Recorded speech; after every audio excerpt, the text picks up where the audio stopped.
Welcome to How to Do. Today, let's learn how to use the and/or functions in Microsoft Excel.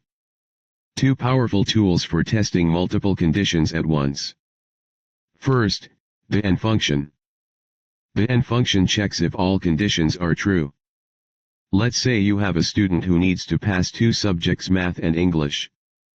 You can use this formula. Equal and open brackets. Then C6 is greater than 50. Then comma. Then D6 is greater than 50.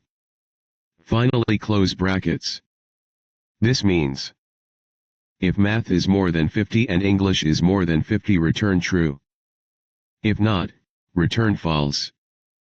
Perfect for things like checking if someone meets multiple criteria, filtering eligible results.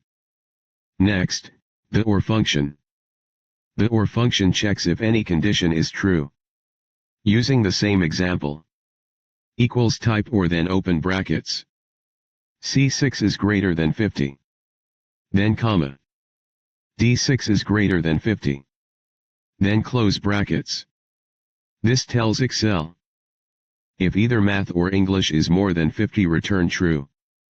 Use or when only one condition needs to be met.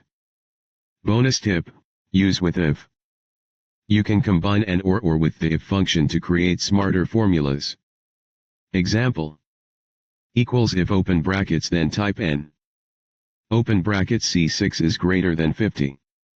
Then comma. Then D6 is greater than 50, then close brackets. Then comma. Then within quotation marks type pass. Again comma within quotation mark type fail. Then close brackets.